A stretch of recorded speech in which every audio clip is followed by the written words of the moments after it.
VRK డైట్లో ఎలాంటి ఉప్పు వాడతారు, ఎలాంటి కారం వాడతారు, ఎలాంటి ఆయిల్ వాడతారు? ప్రకృతి ఇచ్చిన సముద్రపు నీళ్ళని మడులు గట్టి ఎండలో పెట్టి సూర్యుడనే ఎండనే దేవుడు దాన్ని ఎండబెట్టి మల్లాలన్నీ విసర్జించి చక్కగా ఒక స్ఫటికం లాగిస్తే ఇప్పుడు నీ పిల్లడికి నువ్వు 3 పూటలు ఏం పెడుతున్నావు ప్రేమతో? 37 లేర్లు కొట్టు పురుగు మీద కారాన్ని పెడతావు. మీ ఆయన పెట్టేదైతే నువ్వు తినేదైతే మెత్తమాకు పెట్టేది. ఇప్పుడు విఆర్కే డైట్లో ఏ ఆయిల్ వాడతారు? ఈ ప్రపంచం తల్లిపాలు గొప్పయా కోకోనట్ ఆయిల్ గొప్ప అంటే? Welcome to I dream media. So జనరల్గా మనం ఉప్పు, కారము, ఆయిల్స్ ఇలా వాడుతూ ఉంటాము. అయితే విఆర్కే డైట్ తీసుకునే వాళ్ళలో అనారోగ్య సమస్యలు ఇట్టే తగ్గిపోతాయి. ఎందుకంటే దాంట్లో ఉప్పు, కారాలు, ఆయిల్స్ వేరే వాడతారు. సో అసలు ఏంటి, అసలు నిజమైన ఉప్పు కారాలు అంటే ఏంటి, వివరాలు తెలుసుకుందాం. మీరు మనతో పాటు ఉన్నారు ప్రముఖ డైట్ గురు వీరమాచినేని రామకృష్ణ గారు. సార్ నమస్తే. అమ్మా సార్, ఆరోగ్యంగా బ్రతకడం ఎలాగా, ఆహారం తీసుకుంటూ అనేది మీ కాన్సెప్ట్, అనారోగ్య సమస్యలను కూడా దూరం చేసుకోవడం ఎలాగా చెప్తూ ఉంటారు. మీ పోపుల డబ్బానే మీకు పెద్ద మెడికల్ షాపు, మీకు బయటికి వెళ్ళి మెడిసిన్స్ కొనాల్సిన పని లేదని కూడా చెప్తూ ఉంటారు. అయితే అసలు రోజు మేము తీసుకుంటూ ఉంటాము, ఈ ఉప్పు మంచిది, ఈ కారం మంచిది, అసలు ఏ చెప్తే అదే. ఏంటి ఇంత కన్ఫ్యూజన్ ఉంది? నిజంగా ఎవరైనా ఇది మిరియాల పొడి వాడాలంటే అదే వాడతాం, ఈ కారం వాడాలంటే అదే వాడతాం, అసలు దీనికి ఫుల్ స్టాప్ అంటూ లేదా? ఏది వాడితే మంచిది అసలు? మరి ఈ ఆయిల్స్ సార్? ఇక ఆయిల్ చెప్పాలంటే అదొక పెద్ద కుంభకోణం. ఆయిల్ అంటే ఏంటి అసలు? ఆయిల్ ఎక్కడి నుంచి వచ్చినాయి? ఆయిల్ సోర్స్ ఏంటంటే వెజిటబుల్ నుంచి ఎక్కువ వచ్చేది చెట్లు, వెజిటబుల్ నుంచి వస్తాయి అనుకో. వెజిటబుల్ వచ్చే వాటిలో కొబ్బరికాయ, కాయని పిండితే ఆయిల్ వస్తుంది. ఆయిల్ అసలు నీకు తెలుసా పెద్ద దాంట్లో నుంచి వస్తుంది. తులసి చెట్టు నుంచి వస్తుంది, తులసి చెట్టు బెరడు నుంచి వస్తుంది, తులసి చెట్టు ఆకు నుంచి వస్తుంది, వేప చెట్టు, వేపకాయ, వేప పువ్వు, వేప బెరడుతో సహా అసలు మనం ఆయిల్ తీలేని పదార్థం అంటూ సృష్టిలో లేదు తెలుసా. ప్రతి మూలిక నుంచి ఆలివ్, మన తెలిసిన ఆలివ్ ఆయిల్ ఏ కాదు, లవంగ నుంచి ఆయిల్ తీయచ్చు, ఎలక్కాయ నుంచి ఆయిల్ తీయచ్చు, దాచిన చెక్క నుంచి ఆయిల్ తీయచ్చు. డిఫరెంట్ ప్రాసెస్లు మన నేచురల్గా చాలా ఉన్నాయి. కెమికల్గా ఉన్నాయి, నేచురల్గా ఉన్నాయి. కానీ మనం సహజమైన ప్రక్రియ తీసుకోవాలి. కెమికల్ ప్రాసెస్ అంటే అందులో హీట్ ఇన్వాల్వ్ అవుతుంది. ఏ ప్రక్రియలోనైనా ఆయిల్ ఎక్స్ట్రాక్టింగ్ దాంట్లో మీరు వీడి కనుక ఇన్వాల్వ్ అయితే అందులో ఉన్న పోషకాలు చచ్చిపోతాయి. ఎందుకంటే గింజకి ఏం ప్రాపర్టీ ఉంటుందో ఆ ఆయిల్ కూడా అదే ప్రాపర్టీ ఉంటుంది. ఒక గింజకి ఇంత వేడిని అనేది మాత్రం తట్టుకోగలిగే శక్తి ఉంటుంది.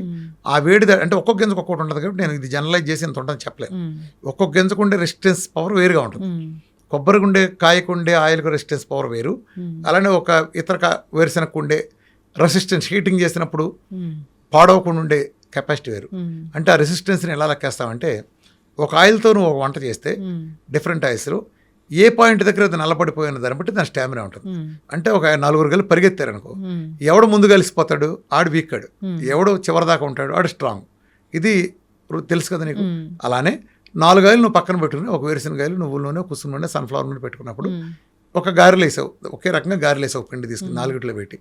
సో వేస్తూ ఉండు. ఒకసారి వేసావు, ఆయిల్ తీసేసావు, రెండోసారి వేసావు, మూడోసారి వేసావు. ఒక ఆయిల్ 2 సార్లు వేసేటప్పటికి నల్లగా మారుతుంది, ఇంకొక ఆయిల్ 5ఓసారికి మారుతుంది, ఇంకొక ఆయిల్ 6ఓసారికి మారుతుంది, ఇంకొక ఆయిల్ 15ఓసారికి మారుతుంది. కొబ్బరి నూనె అనేది 15ఓసారి మారి. అంటే నేను 15 ఉదాహరణ చెప్తాను. నీకు సైన్స్ భాషలో చెప్పాలంటే ఫుల్లీ సాచురేటెడ్ ఫ్యాట్ అంటుంది. అంటే ఒక డిఫరెంట్, అంటే అదంతా పెద్ద సైన్స్ అవుతుంది. నేను బేసిక్గా చెప్తాను. కొన్ని కార్బన్ ఆటమ్స్ కలిసి ఒక దీంట్లో ఫుల్గా కూర్చున్నప్పుడు, ఒక ఫ్యాటీ యాసిడ్ చైన్లో ఫుల్గా కూర్చున్నప్పుడు అది సాచురేషన్ డిసైడ్ చేస్తుంది. అంటే ఎన్ని ఉన్నాయి అనే దాన్ని బట్టి. అందులో కనుక ఖాళీ లేకుండా 100% ఫిల్ అయితే సాచురేటెడ్ ఫ్యాట్. సో ఎప్పుడైతే ఖాళీ లేకుండా ఆటమ్స్ అన్ని ఫుల్గా ఆకుపోయి ఉంటాయి ఒక ఆయిల్లో, ఒక ట్రైగ్లిసరైడ్స్, ఒక ఫ్యాటీ యాసిడ్ ప్రాపర్టీలో, దాన్ని కల్తీ చేయలేరు. ఆ ప్రాపర్టీని చెడదు. ఈ చెడగొట్టే ఆయిల్ అని, రిఫైండ్ ఆయిల్ అని ఎలా చేస్తారంటే poly unsaturated fat, mono unsaturated fat అని 2 ఉంటాయి. అన్సాచురేటెడ్ ఫ్యాట్లు ఉండే రకాలు. వీటిల్లో కొన్ని ఆటమ్స్ ఖాళీ ఉంటాయి. ఆ ఖాళీగా ఉండేది అంటే అప్పుడు డబుల్ బాండ్స్ ఏర్పడతాయి. ఖాళీ ఉన్నప్పుడు డబుల్ బాండ్స్ ఒకటి ఉంటే మోనో అన్సాచురేటెడ్ ఫ్యాట్ అంటాం. డబుల్ బాండ్స్ ఒకటి కంటే ఎక్కువ ఉన్నప్పుడు అది పాలీ అన్సాచురేటెడ్ ఫ్యాట్ అంటాం. నెంబర్ ఆఫ్ డబుల్ బాండ్స్ ఎక్కువ ఉన్నట్టుని హైలీ పాలీ. ఇదంతా సైన్స్, అది పక్కనట్టండి, దాన్ని మన పెద్ద అవసరం లేదు. అలా బాండ్లు ఉన్నప్పుడు, డబుల్ బాండ్లు, దాన్ని చెడగొట్టడం కోసం ఈ రిఫైండ్ ఆయిల్ కంపెనీ వాళ్ళు దాని కెమికల్ హైడ్రోజన్తో నింపి దాన్ని సాచురేటెడ్గా మారుస్తారు. సాచురేటెడ్ ఫ్యాట్లో ఒరిజినల్గా ఉండేవి అలానే గీ కానీ, అలానే పామోలిన్ కానీ, కోకోనట్ ఆయిల్ కానీ నేచర్ ఇచ్చినాయి. ఇవన్నీ 92%, 67%, కానీ 60% పామ్ ఆలివ్ saturation. ఆయిల్ మంచిది కదంటారు కదా. పామ్ ఓలిన్ మంచిది కాదు, పామ్ ఓలిన్ మంచిది కాదు, పామ్ ఓలిన్ మంచిది కాదు, పామ్ ఆయిల్ అద్భుతం. ఓ పామ్ ఆయిల్ మనకు చుక్క కూడా దొరకదు మన దొరకదు. ప్రాసెస్లో. మనకు దొరికేది ఓలిన్ అనే కెమికల్తో కలిసిన కెమికలైజ్డ్ ప్రాసెస్ చేసిన పామ్ ఓలిన్. అది బ్యాడ్, అది because it is palm olein, it is bad. Palm olein దానికి తెలియక పామ్ ఆయిల్ కాదురా బ్యాడ్. పామ్ ఆయిల్ కొబ్బరి నూనె తర్వాత ఈ ప్రపంచపు అద్భుతమైన ఆయిల్. అది మన ట్రాపికల్ ఐలాండర్స్కి వరం. అది ఆమోదం కూడా అంతే, క్యాస్టర్ ఆయిల్ కూడా. సో ఇలా అద్భుతం వచ్చగలదు. మనకు దొరికేది పామ్ కెర్నల్ ఆయిల్, దీన్ని పామ్ ఓలిన్. దాని నుంచి తీసినా కూడా వేరే కలిపి చేస్తారు దాన్ని, స్టెరిన్ అనే కెమికల్తో చేసే ప్రాసెస్తో. అది పామ్ స్టెరిన్ ఆయిల్. దాన్ని మన ఫేమస్ కంపెనీ కూడా పచ్చళ్ళకు వాడతారు. చాలా చీప్, డెడ్ చీప్.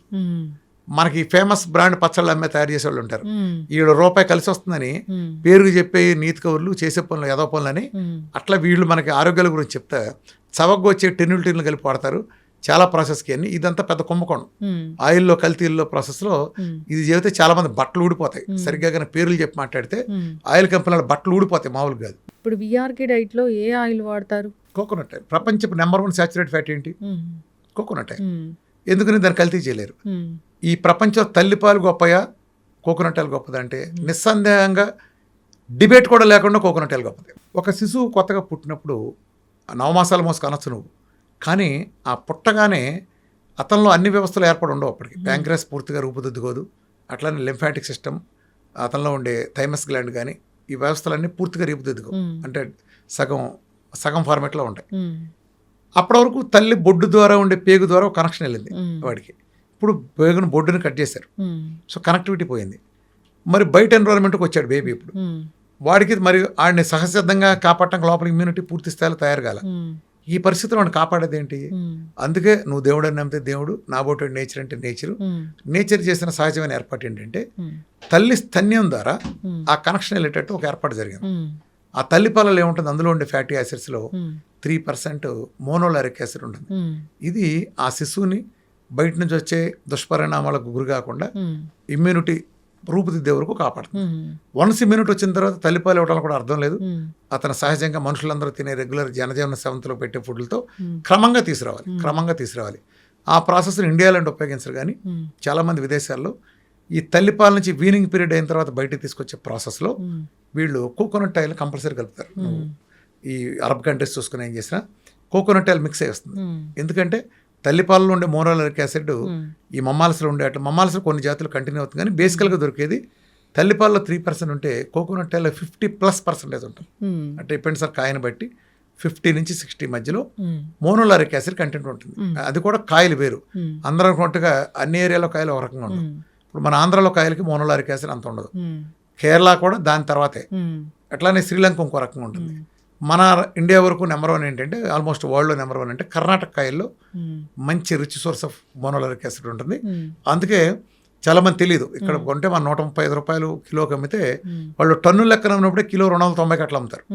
అంటే అందులో ఉండే పోషక విలువలు ముఖ్యం, సాచురేషన్ లెవెల్స్ ఎంత ఉన్నాయి అది ముఖ్యం, తీసే ప్యూరిటీ ప్రాసెస్ ఒకటి ముఖ్యం, ఒరిజినల్ కురిడి. ఇప్పుడు కొబ్బరిలో ఏంటంటే మొత్తం అంతా కల్తీ వచ్చేస్తున్నాం. ఎలా పడితే అలా తీయకూడదు. అసలు కొబ్బరి నూనె మార్కెట్లో ఉండేది ఏంటి, ప్రపంచం అంతా వాడేది ఏంటి, ఒక్క విఆర్కే డేట్ మాత్రమే ఇలా వాడుతుంది, ఇంకా ప్రపంచంలో ఎవరు వాడరు. ఏంటది? ప్రపంచం అంతా వాడేది నువ్వు వినుంటావు వర్జిన్ ఆయిల్ అంటే. ఈ ప్రాసెస్ ఏంటంటే కొబ్బరి చెట్టు నుంచి కాయ ముదిరిన తర్వాత తొడిమి వీక్ అయి రాలి కింద పడుతుంది. ఆ టైంలో దాన్ని పీస్ తీసుకొని నువ్వు కొడితే గుళ్ళో దేవుడు కొట్టే కొబ్బరికాయ టిపికల్ కాయ ఉంటుంది కదా, పచ్చి కొబ్బరి ఉంటుంది, దాంట్లో కొన్ని నీళ్లు ఉంటాయి. ఇది మన గుళ్ళో దేవుడు కొట్టే కాయ కదా. దాన్ని కానీ కొబ్బరికాయ కొట్టినప్పుడు చూస్తే దాన్ని ఆ కొబ్బరిని కానీ తురిమి పిండితే పాలు వస్తాయి, పచ్చి పాలు, తెల్లగుండ పాలు వస్తాయి. తెలుసు కానీ మన పాలతో కొబ్బరి అన్నం అది కూడా చేస్తాం, తెలుసుగా కొబ్బరి పాలని. వీళ్ళు ఒరిజినల్ చేసే ప్రాసెస్ ఏం చేస్తారంటే ఆ పచ్చి పాలను తీసుకొచ్చి దాన్ని అంటే మన సెంట్రిఫ్యూగల్ సిస్టంలో హీట్ విపరీతంగా జనరేట్ చేసే ప్రాసెస్, దాన్ని చల్లబరిచి చేసే ప్రాసెస్లో వాళ్ళు దాన్ని చేసి ఆ డ్రాప్స్ వచ్చిందని చేస్తారు. అది ప్యూర్ కావచ్చు, but it is not what you call coconut oil, it is not so called coconut oil. ఆ పచ్చిపాల నుంచి చేసిన ప్రాసెస్లో చేసిన దాన్ని హీట్ చేసిన ప్రాసెస్ ఒరిజినల్ అంటారు. ద ప్రాసెస్ని ఎక్స్టెండ్ చేస్తే అది ఎక్స్ట్రా ఒరిజినల్. కానీ ఇక్కడ ఏం జరుగుతుంది, నేను చెప్పే దానికి సంబంధం లేదు. నేను దాని డ్రైనేజ్ మురుగుంట్లో ఉండే డ్రైనేజ్ కంటే కూడా చెత్త అంటాను. మిగతా కోకోనట్ ఆయిల్స్ చెత్త కంటే నాన్ సెన్స్ అంటే నాన్ సెన్స్. నీకు రసం మామిడి పండు ఉంటుందమ్మా, నేను ముగ్గురు మామిడి పండు తింటా, నీకు రసం పెందేస్తా. రెండు ఒకటేనా? ఒకే చెట్టున నేను ముగ్గురు కాయ చక్కగా తింటా, చెట్టును ముగ్గున సేమ్ టైం అదే చెట్టును కాసి పెందేస్తా నీకు. మనిద్దరం ఈక్వల్గా ఎంజాయ్ చేస్తా, తింటావా? రెండు ఒకే కాయ అంటే నువ్వు తిన్న పింద పక్వానికి వచ్చి ఫెర్మెంటేషన్ తర్వాత నువ్వు తిన్నప్పుడు ఎంత పుల్లగా ఉందో, నోట పెట్టి తినలేనంత ఎంత పులుపుగా ఉందో, సేమ్ ది ఫెర్మెంటేషన్లో ఈ ప్రపంచంలో అద్భుతమైన తీపిలో కొట్టుకెళ్ళి మారిపోతుంది, విపరీతమైన తీపిగా. ఏం జరిగింది? ఫెర్మెంటేషన్ తర్వాత మాత్రం నీకు దానికి ఉండే ఆ వాల్యూ వచ్చింది, అర్థమైంది? అట్లానే ఇందులో కూడా ఆ పచ్చిపాలలో ఏముండదు. నేను చెప్పేది ఏంటంటే ఆ కొబ్బరికాయ రాలిపడగానే అలా కొట్టడం కుదరదు. అలానే దాన్ని అటక మీద నీడలో పెట్టాలి.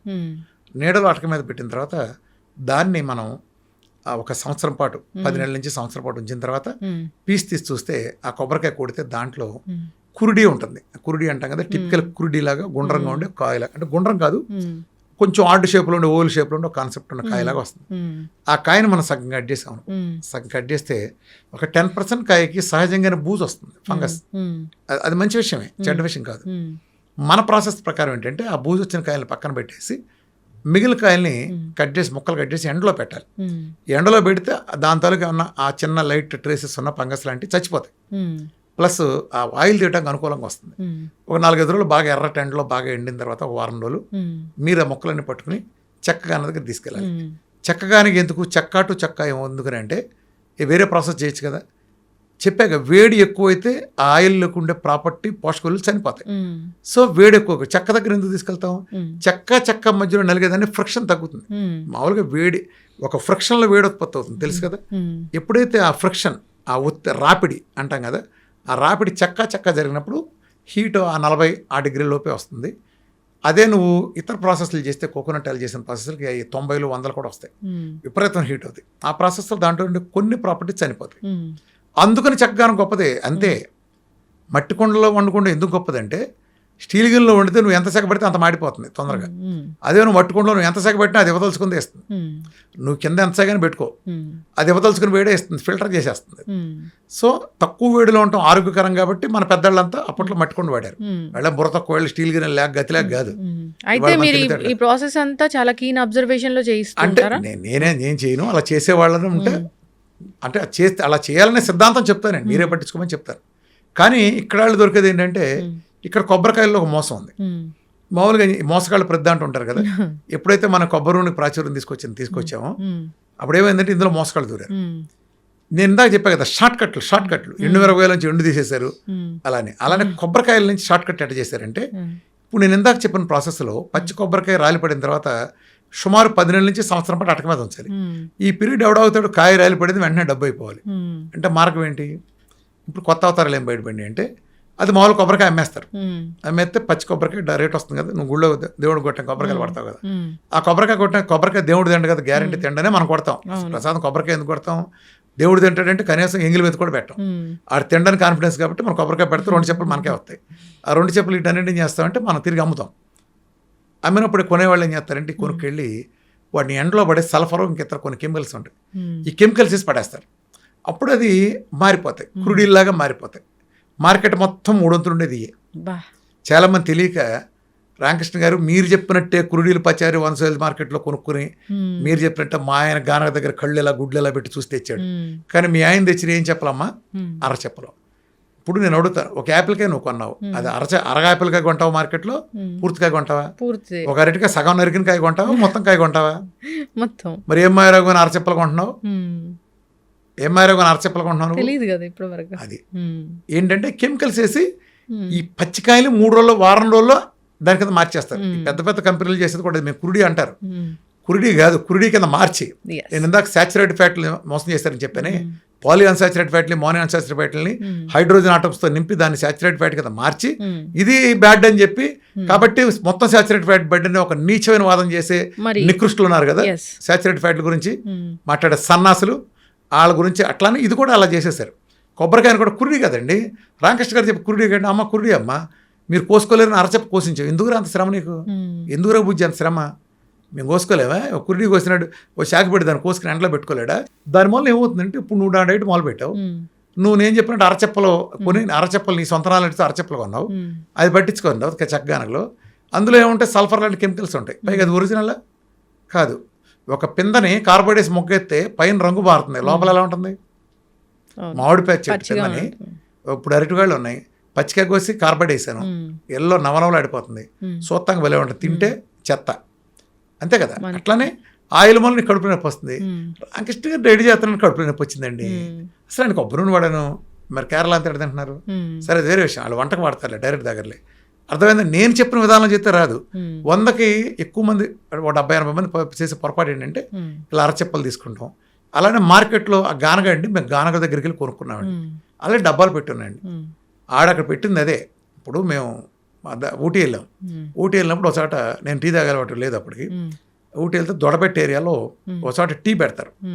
నేను టీ తాగినా భలే ఉంటుందా భలే ఉంటుందా అని తాగిచ్చాను. ఫ్రెండ్స్ తీసుకెళ్ళి తాగితే నేను తాగి అసలు అదిరిపోయింది. 2-3 టీలు తాగాను, సూపర్గా ఉంది. ఏంటి పరిస్థితి? మా ప్యాకెట్లు కొనుక్కాలని మీకు ఎట్లా ఉంటుంది అన్నాడు. ఇంటికి వెళ్ళి అమ్మాళ్ళకి ఎత్తే తెగనవ్వటం వాడు. మామూలు టీ కాదు, దీన్ని పెడితే కనీసం కుక్కలు కూడా తాగొట్టం ఉంది. ఆడు పెడితే వస్తుంది, అది మనం పెడితే ఎందుకు వస్తుంది? ఆడ ఫార్ములా ఆడెందుకు చదువుతాడు? అర్థమైందా? సో అలా కోకోనట్ ఆయిల్ కూడా ఏం చేస్తారంటే, కోకోనట్ ఆయిల్ కొంత ఈ కల్తీలు, నా పేరు చెప్పి చాలామంది నా ఫోటోలు వేసుకుని, ఇప్పుడు నేను ఎప్పుడైతే ఏది చెప్పలేదో అదని, అప్పుడు నా ఫోటోతో కొన్ని 100 మంది ఎవడకాడు వేసేసుకున్నారు గానగల దగ్గర నా ఫోటోలు పెట్టి. ఎందుకంటే రెవల్యూషన్ నేను తెచ్చా కాబట్టి, గానగలనే చచ్చిపోయిన ఒక రెవల్యూషన్ని నేను తెలుసు కదా, రిఫండల్ మెట్ట ఫైట్ చేసి ఎంత ఎగిరాను, ఎన్ని ఫైట్లు చేశాను డే 1 నుంచి. ఇవాళ అది నేను ఒకటి హ్యాపీగా ఫీల్ అయ్యేది ఏంటంటే, నా డైట్ తెచ్చిన రెవల్యూషన్ కనిపించాలంటే 2 మార్పులు మీరు ప్రపంచంలో చూడొచ్చు. మిగతాయి అది ఇంటర్నల్గా, ఇప్పుడు నువ్వు డైట్ చేయొచ్చు, నువ్వు 4 కిలోలు తగ్గితే నువ్వు ఎవడో చెప్పాల్సిన అవసరం లేదు. ఈ స్టూడియోలో ఎవడో కూడా తెలియదు నువ్వు ఇంటి దగ్గర ఏంది వచ్చేవాళ్ళు తెలుసా? కొబ్బరి దాకొచ్చి మూడు దుడుచుకొస్తావు, వీళ్ళకేం తెలుసు? నువ్వు ఏంది వచ్చాడు ఇడ్లీ తినొచ్చని చెప్తావు, ఏం తెలుసు? నేను కూడా వెయిట్ లాస్ అయ్యానండి. మీరు చెప్పారు ఒకసారి కొబ్బరి నూనె తాగాలి మార్నింగ్ నిమ్మకాయలో కలిపి అని, చాలా బరువు తగ్గాను నేను.